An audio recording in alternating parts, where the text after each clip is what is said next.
Assalamualaikum. Para guru karnivor banyak tuh yang gembar-gembor bahwa sehari-hari kita itu nggak perlu khusus makan gula karbo. Nah, di sisi lain karena gembar-gembor kayak gini ini relatif baru, kalangan awam banyak yang bertanya-tanya ya. Sebenarnya berapa sih kebutuhan glukosa harian kita yang benar-benar minimum banget? Sekali lagi ya, ini yang kebutuhan minimum, bukan keinginan ideal.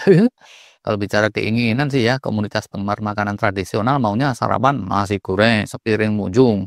Terus makan siang dan malam nasi padang, nasinya tambucie. Udah gitu rada malaman lagi mie trek-trek. Guru karnivor bisa nangis guling-guling tuh kalau muridnya makan nasi dan mie sampai kayak gitu setiap hari. Balik lagi aja nih ke pertanyaan tadi. Jadi gini ya, sebetulnya terkait karbo minimum itu ada pakem-pakem lama berbasis pada penelitian-penelitian jadul. Di zaman sekarang aja itu juga masih ada banyak dokter-dokter old school yang pendapatnya terkait asupan glukosa itu belum sesuai dengan riset kekinian. Pakem jadul tuh seperti ini nih. Ini bukan info ngawur ya. Hasil riset komprehensif juga. Disimpulkan bahwa kebutuhan glukosa untuk kita itu ada minimalnya. Ada dua organ esensial, setiap waktu itu perlu karbo sebagai sumber energinya. Nggak bisa enggak, yaitu otak dan sel darah merah. Teliti punya teliti, dapat deh rata-rata hariannya untuk orang dewasa itu dibutuhkan sekitar 150 gram glukosa gitu, yaitu sekitar 120 gramnya untuk otak dan 30 gramnya buat sel-sel darah merah. Nah, 150 gram ini lumayan banyak. Dan untuk kebutuhan segitu tidak bisa tercukupi dari proses sintesis di dalam tubuh kita aja yang disebut gluconeogenesis. Secara rata-rata hariannya, gluconeogenesis ini, pembentukan glukosa internal di tubuh kita, itu ya paling bisa bikin 40-an gram aja atau lebih dikit. Banyak tuh kurangnya kalau mesti mencukupi 150 gram per hari. Nah, berdasarkan penelitian itu, teruslah diambil kesimpulan, pakem jadul nih tapi, bahwa kalau mau selamat, sehat, optimal, asupan gula karbo kita yang kita makan rata-rata sehari-hari itu mesti bisa menghasilkan glukosa sekitaran 120-an gitulah minimal. Atau lebih dari itu dikit, kalau enggak itu bisa enggak sehat karena gluconeogenesis ditambah asupan masih kurang dari kebutuhan yang minimal. Ini teruslah ditangkap oleh produsen-produsen makanan olahan dan pabrik serial pembikin sarapan instan. Dan teruslah itu berkembang jadi industri yang kelasnya bermiliar-miliar dolar. Bread, tapi ujungnya ketidaksehatan di negara-negara yang hobi sarapan instan malah merata-rata. Teliti punya teliti, gula karbo ternyata biangnya. Dari situ, pakem lama kemudian diteliti ulang, dicermati ulang.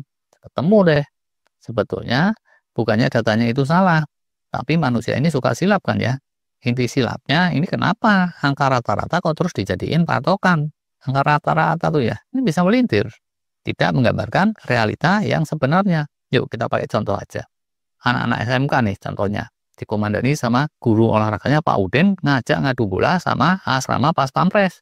Yang kebetulan anggotanya banyak yang lagi mudik. Terinfo nih. Nanti tim lawan itu tinggi badannya rata-rata cuma 162 cm. Sementara anak-anak SMK itu 167 cm. Nah ini bisa jadi kebanggaan sekolah kan ya. Kalau 13 anak SMK, 11 pemain inti, 2 pemain cadangan, bisa menang adu bola sama tim asrama TNI. Wah, ternyata apa? Pas main, kalah telak. Skornya 5-1. Karena mereka tertipu oleh angka rata-rata. Lalu dibilang 13 anak asrama tadi tinggi badan rata-ratanya 162 cm. Sebenarnya 11 pemain intinya itu 180 cm rata-rata. Nah, tapi karena kehabisan orang, pemain cadangannya mereka daftarin aja 2 bayi yang tingginya baru 60 cm. Di rata-rata emang bener sih 162 cm. Tapi kan yang bayi nggak ikut main. Nah, soal kebutuhan glukosa minimum ternyata seperti itu juga dulu penelitiannya. Angka rata-rata itu campur baur dari populasi secara rame-rame. Termasuk di situ ada yang diabetes, ada yang pradiabetes, resisten insulin kelas ringan, ada yang manula kayak segala dan seterusnya. Dan ada juga yang kondisi prima. Tapi karena yang kondisi prima itu di mana-mana cenderung elit kelompok kecil kan ya. Jadi dia nggak terlalu memperbaiki angka rata-rata. Nah, di zaman kekinian diteliti ulang. Ini terus dipilah-pilah. Buat yang ada kondisi resisten insulin, ya bener sih. Jangankan cuma 150 gram per hari. 150 gram sekali makan aja, itu masih bawaannya lemes saja dan pengen nambah nasi, tambah es cendol, dan seterusnya. Ya, kalau kelompok yang seperti ini dikeluarin, dipisahin, terus yang sudah usia lanjut juga dikeluarin, yang masuk cuma dewasa umur produktif yang dalam keadaan normal, ternyata angka rata-ratanya itu jauh menurun. Lebihnya dari itu, ada fenomena yang dicermati lagi, yaitu yang kelompok dietnya diet keto atau carnivore diet. Mereka ini rata-rata tubuhnya bisa cepat beradaptasi, melakukan penyesuaian. Dan setelah penyesuaian itu terjadi, kebutuhan glukosa itu jauh menurun dari yang rata-rata tadi. Untuk otak, 80-an persennya itu ternyata bisa shifting, bergeser dari semula bersumber dari glukosa menjadi keton. Demikian juga yang untuk sel darah merah. Walhasil, total yang minimal banget diperlukan, rata-rata hariannya yang sudah adaptasi itu bisa cuma 15 gram aja sampai dengan 37,5 gram. Dan kalau kebutuhannya cuma segini, ini amat bisa dicukupi dari pemecahan glikogen dan gluconeogenesis saja. Tidak mesti harus dari asupan makanan.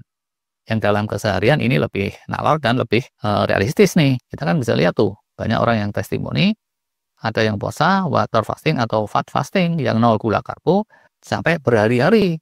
Ternyata gula darahnya kan nggak ngedrop. Nah, cuman ini perlu menjadi perhatian nih, hati-hati.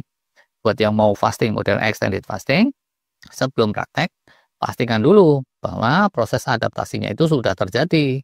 Terus, kalau menuju yang kelas berat yang mendekati ekstrim, jangan seketika, tapi lakukanlah secara gradual bertahap dulu, sampai adaptasi itu benar-benar sudah terjadi. Oke, itu dan untuk kali ini. Terima kasih.